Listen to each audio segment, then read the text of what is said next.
है कि हम लोगों ने जो इंसेक्ट्स के बारे में पढ़ा था, इंसेक्ट्स में जब देखिएगा तो आप लोगों को कॉकरोच का डायग्राम दिया गया था।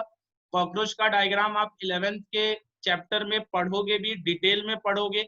यहाँ पर जो है वो रेस्पिरेशन में आपको सिर्फ जो है वो रेस्पिरेशन कौन सा होता है वो सिर्फ आपको बताया गया था। जब इसमें जब देखिएगा तो यहाँ पर जो रेस्पिरेशन था वो ट्रैकियल रेस्पिरेशन था। कॉकरोच को जब डिवाइड करते हैं बेटा तो आपका जो सेगमेंट्स आपको दिखेंगे, डिफरेंट सेगमेंट्स दिखेगा, ये चीज आपको डिटेल में पढ़ाई जाएगी। तो अपर जो देखिएगा तो आपका जो थॉरेक्स रीजन होगा, तो वहां पर जब देखोगे तो आपको जो होगा वो प्रोथॉरेक्स था, मीजोथॉरेक्स और मेटाथॉरेक्स, ये 3 रीजन थे। और यहाँ पर जो रेस्पिरेशन के लिए जो यूज होता है वो आपको स्पाइरिकल्स यूज होता है, जो आप लोग ओपनिंग यहाँ पर देखने को मिल रहा है। ये जब ओपनिंग्स देखिएगा जो आपको यहाँ पर दिखेगा, ये आपका जो ओपनिंग है, यही ओपनिंग आपका स्पाइरिकल्स है, जिसके थ्रू आपका जो है वो ऑक्सीजन इंटर करेगा। फिर जब देखिएगा तो यहीं पे एम्पुला होगा, फिर ये जो है वो नैरो ब्रांच दिखेगा जिसको आप लोग ट्रैकिया बोलते हो। फिर इसी में देखिएगा तो यहाँ पर इसके और भी ब्रांचेस देखने को मिलेंगे, जहां पर आप लोग जो है वो ट्रैक्यूल्स में डिवाइड होगा। यहीं पर जब देखिएगा अगर तो आपको जो दिखेंगे वो ट्रैक्यूलर सेल्स दिखेंगे, जो आपका फ्लूइड सिक्रीट करते हैं। और यहीं पर आप जब देखोगे तो कॉकरोच में जो होता है, जो अपर रीजन होता है, वो आपको जो बोला जाता है वो टर्गम होता है, TERGUM, टर्गम होगा। और नीचे वाला जो रीजन होता है वो आपका स्टर्गम होता है। अब ये जो देखिएगा तो दोनों जो होते हैं वो आपस में अटैच होते हैं, ये जब देखिएगा तो दोनों अटैच होते हैं।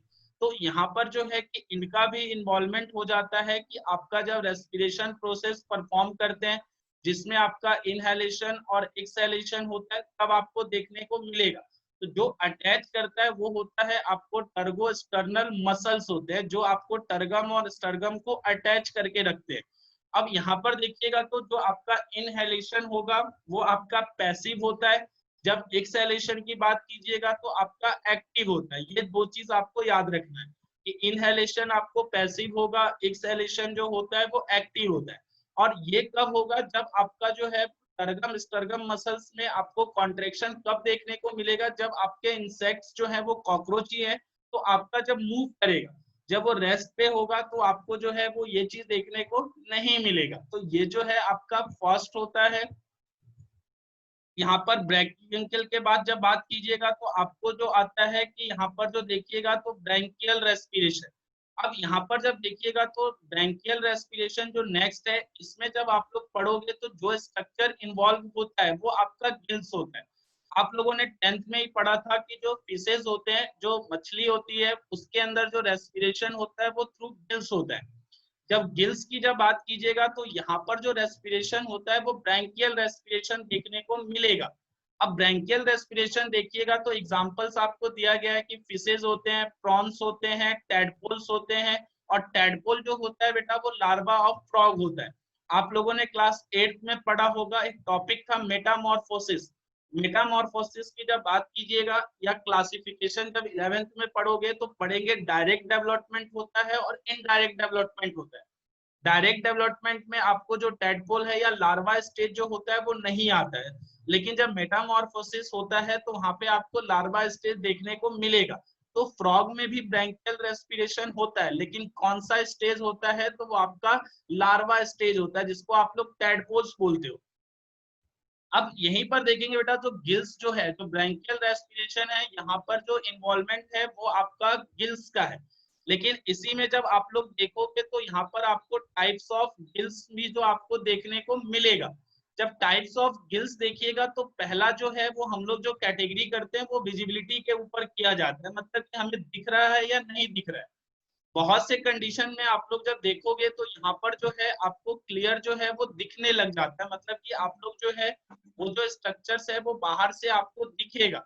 जब इसमें जब आप लोग डिवाइड करते हो तो यहाँ पर जो विजिबिलिटी के ऊपर है, फर्स्ट है एक्सटर्नल है, और सेकेंड जो है वो आपका इंटरनल है।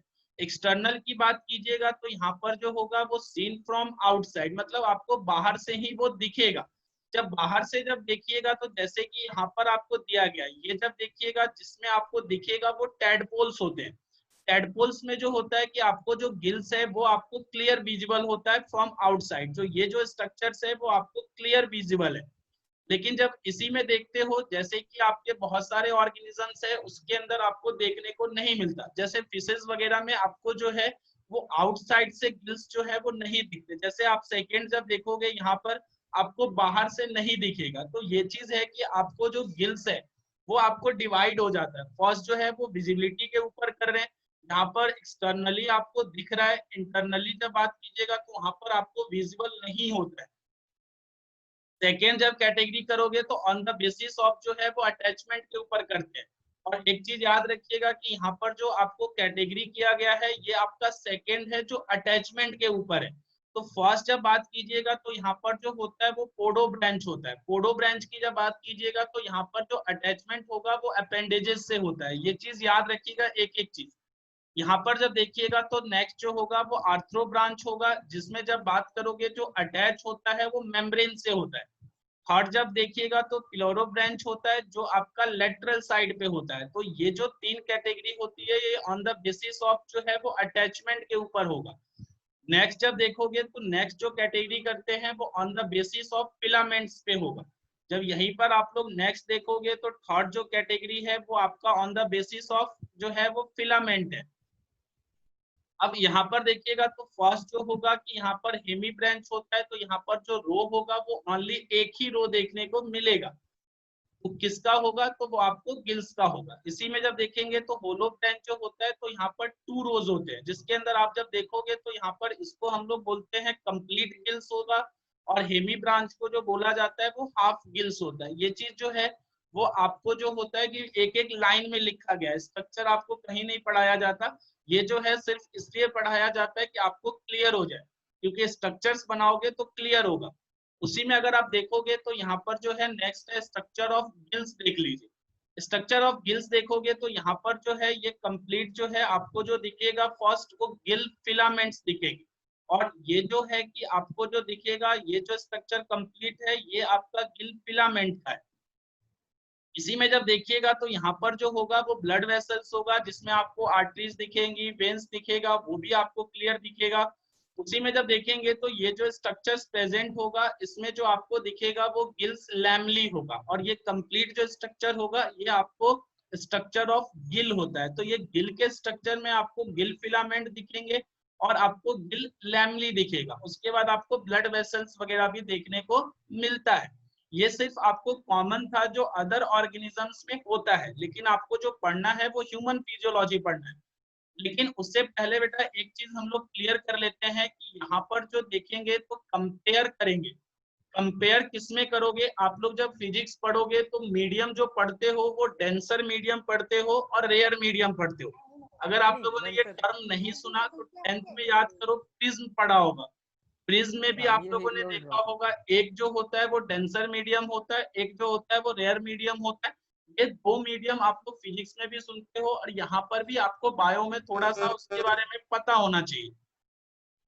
यहाँ पर जब देखेंगे बेटा कि कंपेयर करोगे फर्स्ट की एयर और वाटर, ये दोनों में डिफरेंस क्या चीज होता है।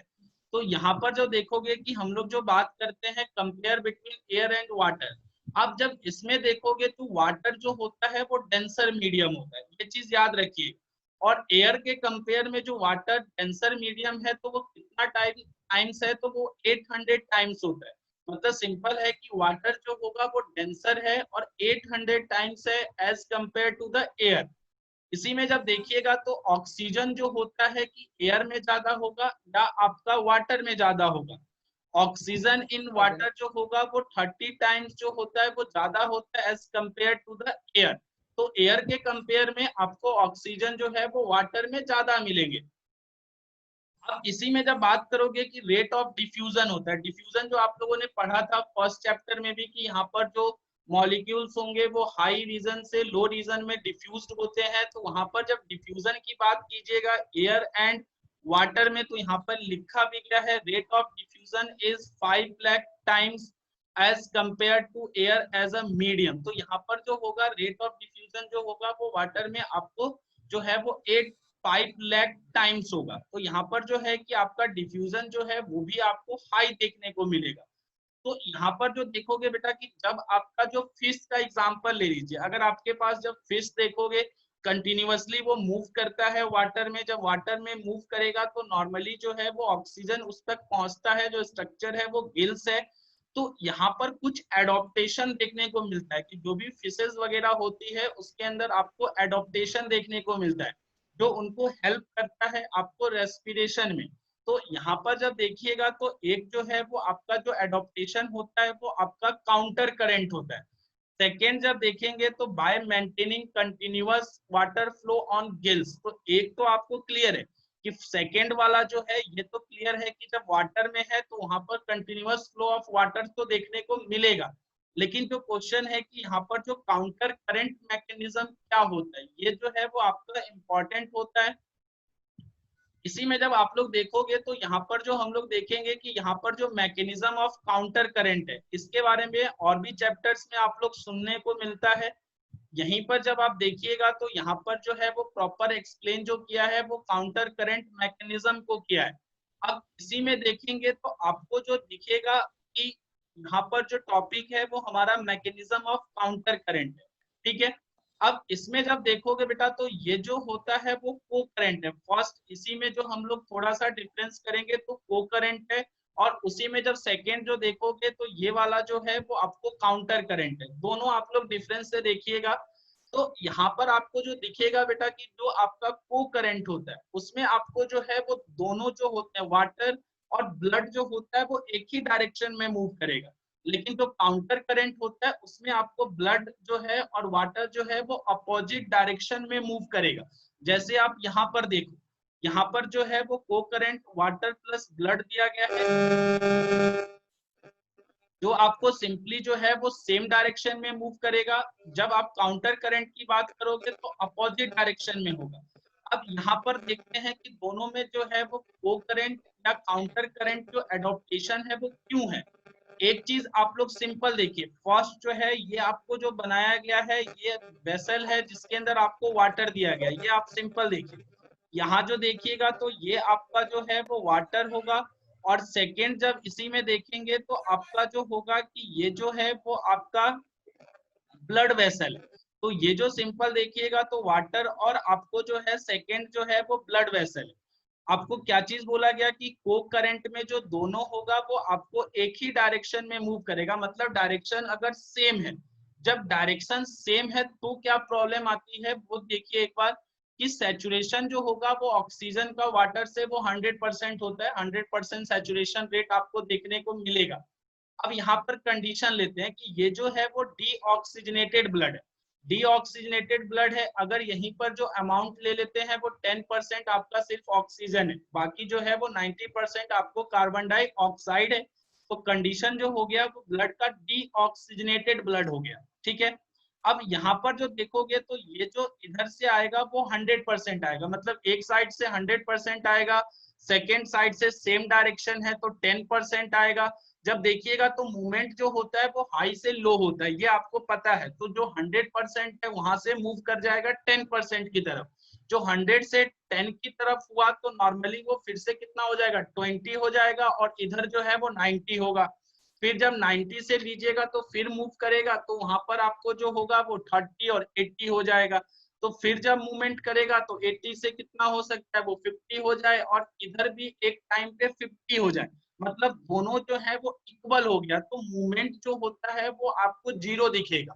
वही चीज आपको दिया गया। फर्स्ट जो कंडीशन देखिएगा तो 100% है, यहाँ पर आपको सिर्फ 10% है, तो हाई से मूवमेंट लो होता है। तो आपको 90 से आपको 20 हो गया, 80 से 30 हो गया। इसी तरीके से जब मूवमेंट होगा तो एक टाइम पे जो है वो कंडीशन जो होगा वो 50 और 50 का हो जाएगा। जब 50 और 50 का हो गया तो आपको मूवमेंट जो है वो देखने को नहीं मिलेगा, क्योंकि दोनों का कंसंट्रेशन जो है वो 50 और 50 है। मतलब जो वो आपका इक्विलिब्रियम कंडीशन हो गया, जहां पे आपको मूवमेंट जो है वो देखने को नहीं मिलेगा। तो यहाँ पर आप देखोगे तो प्रॉब्लम क्या चीज हो रहा है कि सिर्फ जो एक्सचेंज हो सकता है वो 50 का ही हो सकता है, बाकी जो है वो आपको जो है एक्सचेंज देखने को नहीं मिलेगा।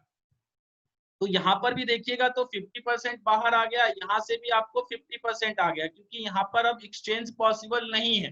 तो यहाँ पर देखिएगा तो कंडीशन जो होगा वो इक्विलिब्रियम कंडीशन हो जाएगा, जहां पर आपको मूवमेंट जो है वो देखने को नहीं मिलेगा। तो ये जो है वो प्रॉब्लम होता है जब आपका को करंट है, जब सेम डायरेक्शन में मूवमेंट कर रहा है तो ये प्रॉब्लम देखने को मिलेगा। लेकिन जब काउंटर करंट पढ़ते हैं, जब काउंटर करंट क्या चीज होगा कि दोनों जब देखिएगा तो यहाँ पर जो सैचुरेशन है ऑक्सीजन का वाटर से वो 100% है, बट जब देखेंगे तो यहाँ पर जो वाटर का मूवमेंट है वो आपको डाउनवर्ड की तरफ हो रहा है। इसी में जो आप लोग डीऑक्सीनेटेड की बात कर रहे हो तो यहाँ पर देखिएगा तो अपवर्ड हो रहा है, ये आप क्लियर देख लीजिए। अब यहाँ पर जब देखोगे तो मूवमेंट जब होगा तो क्या दिक्कत प्रॉब्लम जो है वो आपको शॉर्ट आउट होगा कि फर्स्ट जो है वो आपका 100% है, ठीक है, यहाँ पर 10% था। जब एक बार मूवमेंट करेगा तो यहाँ से जो आपको देखने को मिलेगा एक्सचेंज होगा तो वो आपका 20 हो जाएगा। फिर जब आपका 90 बच गया तो 90 जब देखिएगा तो वहां पर आपको जो है वो इंक्रीज कर जाएगा, तो वो आपको जो है वो 90 से आपका जो है आपको 30 हो जाए तो 80 जब होगा तो इस तरीके से देखिएगा तो इक्विलिब्रियम जो अटेन हो रहा है, जो इक्विलिब्रियम का जो होगा वो आपको जो होगा वो 10 और 10 में होगा, ये चीज देखिए। अब 10 और 10 में होगा तो नॉर्मली जो एक्सचेंज हो गया वो 90% हो चुका है, तो यहाँ से जो है आपको जो 10 जो है वो बाहर आएगा और इधर से जब देखिएगा तो आपको जो है वो 90 होगा, मतलब कि सिर्फ 10% जो एक्सचेंज पॉसिबल नहीं हो रहा है। तो ये जो देखिएगा तो ज्यादा जो बेनिफिट है वो आपका जो है वो काउंटर करंट है, क्योंकि को करंट में क्या चीज है कि 50-50 पे आपको रुक जा रहा है, लेकिन जब काउंटर करंट पड़ रहे हैं तो एक्सचेंज जो है वो 90% तक पॉसिबल है, सिर्फ 10 जो है वो पॉसिबल नहीं हो रहा है, जहां पर आपको देखने को मिल रहा है कि वहां पर इक्विलिब्रियम है। तो काउंटर करंट जो होता है वो एक एडॉप्टेशन होता है जिसके अंदर जो भी वाटर है एक्वेटिक है उसमें आपको देखने को मिलता है। अब इसमें जब एग्जांपल देखिएगा तो दिया भी क्या है कि फिशेस है, प्रॉन्स है और टेडपोल्स है, इसमें आपको जो है वो काउंटर करंट देखने को मिलेगा। काउंटर करंट का मतलब सिंपल है कि दोनों का मूवमेंट अपोजिट डायरेक्शन में होगा, एक अगर लोअर डाउन है एक हायर डाउन है, मान लीजिए कि इधर से 10% है इधर से 100% है, तो नॉर्मली हाई से लो मूवमेंट करेगा, तो 100 से जब यहाँ पर जाएगा तो ये 10 से 20 होगा और यहाँ पर आपका 90 होगा। जब फिर मूवमेंट होगा तो 90 से यहाँ पर आपका जो होगा वो 30 होगा, फिर 80 होगा, फिर इस तरीके से जब देखेंगे तो लास्ट जो होगा वो हमारा जो रुकेगा इक्विलिब्रियम जहां पर होगा वो 10 और 10 पे हो जाएगा। तो 10 और 10 और 50 और 50 दोनों में जब देखेंगे तो एडॉप्टेशन जो बेटर है वो काउंटर करंट का है, क्योंकि यहाँ पर सिर्फ 10% एक्सचेंज पॉसिबल नहीं है, लेकिन दूसरे वाले कंडीशन में 50-50 पे रुक रहा है, तो वो आपको जो है वो प्रॉब्लम देखने को मिलता है। इसीलिए जो भी एक्वेटिक है जैसे फिशेज हो गया, प्रॉन्स हो गया, टेडपोल्स हो गए, इसमें जो आपको देखने को मिलेगा वो काउंटर करंट मैकेनिज्म देखने को मिलता है, जिससे एक्सचेंज जो होता है वो आपका पॉसिबल हो जाता है। अब इसके बाद जब देखोगे तो नेक्स्ट जो हमारा होता है वो पल्मोनरी रेस्पिरेशन होता है। पल्मोनरी रेस्पिरेशन आपको पहले ही बोला गया था कि जो जब आपका लंग्स इन्वॉल्व होगा तब उस कंडीशन को जो बोलते हैं हम लोग बोला जाता है पल्मोनरी रेस्पिरेशन। अब पल्मोनरी रेस्पिरेशन है ह्यूमन फिजियोलॉजी है, तो यहाँ पर जो एग्जाम्पल होगा या डिटेल जब हम लोग पढ़ेंगे तो ह्यूमंस का ही पढ़ेंगे क्योंकि ह्यूमन फिजियोलॉजी है। अब देखिएगा तो पल्मोनरी में कौन सा स्ट्रक्चर इन्वॉल्व होता है, तो आपका लंग्स होता है। अब एक चीज देखिएगा बेटा जो 10th में भी पढ़ा होगा, लंग्स जो होता है ये आप जब देखेंगे तो इन्वॉल्व जो होगा वो नॉस्ट्रिल होगा, फेरिंग्स होगा, उसके बाद जब देखिएगा तो आगे से जो आता है वो आपका ट्रैकिया आता है जो विंड पाइप होता है, जिसमें जब देखेंगे तो यहाँ पर जो ट्रैकिया जो होता है वो बैक साइड से जो है आपका फूड पाइप भी होगा और बैकबोन भी होगा, तो पीछे से सपोर्ट होता है, लेकिन आगे से जब देखिएगा तो आपका सी शेप का स्ट्रक्चर होगा जो क्या चीज करेगा उसको अटैच करके रखता है। फिर उसके बाद जब देखिएगा तो वो डिवाइड जो होगा वो दो ब्रांच में होगा, दो ब्रांच में जब देखिएगा तो वहां पे आपको लंग्स देखने को मिलेगा। जब लंग्स देखिएगा उसके बाद आपको जब देखेंगे तो वहां पर जो डिवीजन हो रहा है वो आपको फर्दर डिवाइड होगा, फिर लास्ट में जो है आपको देखने को मिलेगा एल्वियोलाई। आप लोग जब बात करते हो कि हार्ट जो है वो कौन से साइड होता है, तो हार्ट जो हमारा होता है वो लेफ्ट हैंड साइड पे होता है, ये चीज ध्यान रखिएगा। किसी किसी ऑर्गेनिज्म सॉरी किसी किसी कंडीशन में जो होता है आपका हार्ट राइट हैंड साइड होता है, लेकिन जब जनरल बात करोगे तो आपका जो हार्ट होता है वो लेफ्ट हैंड साइड होता है। जहां पे आप लोग जो बोलते हो जो रीजन होता है जहां पे आपका हार्ट होता है उसको रीजन को बोलते हैं मेडिस्टेनम। तो मेडिस्टेनम जो होगा वो आपका रीजन होता है जहां पर आपको हार्ट होता है, जिसको एक और नाम दिया गया है कार्डियक नॉच। तो कार्डियक नॉच में आपको जो लंग्स के रीजन में आपको हार्ट भी दिखेगा, जो पंपिंग मशीन है, जो ब्लड को पंप करता है। तो यहाँ पर जो देखेंगे तो पल्मोनरी रेस्पिरेशन में जो इन्वॉल्व है स्ट्रक्चर वो आपका लंग्स होता है। एग्जाम्पल जब लोगे तो यहाँ पर एम्फीबियंस हो सकते हैं, रेप्टाइल्स हो सकता है, बर्ड्स हैं, मैमल्स हैं, ये जो है वो आपका एग्जाम्पल्स होता है। ठीक है, अब बेटा एक चीज याद रखिएगा कि आप लोगों को बोला गया था कि रेस्पिरेटरी सरफेस जो होता है वो क्या होता है, ये चीज आपको फर्स्ट लेक्चर में था। अब यहाँ पर देखिए कि स्किन भी है और लंग्स भी है, तो आपको जो है वो कंडीशन दिया गया है। अब जब दोनों की बात करोगे तो रेस्पिरेटरी सरफेस का जो एरिया होना चाहिए वो लार्ज होना चाहिए, आपको ये बोला गया था और इससे क्वेश्चन पूछा जाता है। जब स्किन की जब बात करोगे, जो स्किन होता है वो थिक होता है, ठीक है, और थिक होगा तो prevent water loss of evaporation. तो ये चीज आपको जो स्किन है वो थिक होता है। जब इसी में बात करोगे कि कितना होगा तो 1.5 to 2 जो है वो स्क्वायर मीटर होता है। तो ये जो है वो थोड़ा सा जो है वो छोटा एरिया हो गया, सरफेस एरिया। लेकिन जब आप लोग जो आपका जो रेस्पिरेटरी सरफेस के जो कंडीशन थे वो आपको जो फुलफिल करेगा वो एल्वियोलाई करता है।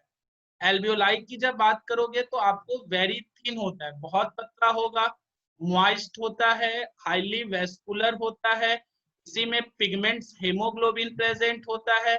और जो आपका एल्वियोलाई जो लाइंड होता है वो सिंपल स्क्वेमस इपिथेलियम से लाइंड होता है, मतलब कि वो जो बना हुआ है वो आपका सिंपल स्क्वेमस इपिथेलियम है, ये चीज याद रखिएगा। अब इसी में जब एल्वियोलाई का सरफेस एरिया देखोगे तो यहाँ पर स्किन का सरफेस एरिया देखिए 1.5 to 2 स्क्वायर मीटर है, लेकिन यहाँ पर जब देखिएगा सरफेस एरिया 250 से लेकर 75 स्क्वायर मीटर है, मतलब कि सरफेस एरिया किसका ज्यादा है तो एल्वियोलाई का ज्यादा है।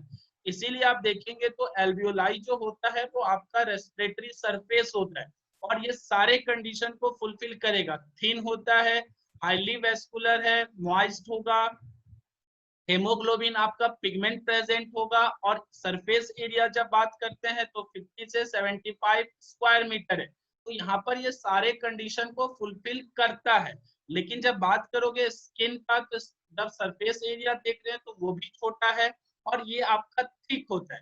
तो ये जो थिक होगा तो क्या चीज करेगा, prevent water loss of evaporation, तो वाटर लॉस ना हो इसलिए जो है आपका स्किन जो है वो रेस्पिरेटरी सरफेस नहीं होगा। इसमें जब नेक्स्ट जब आप लोग देखते हो तो रेस्पिरेटरी ट्रैक्ट है जो आप लोगों को पढ़ना है।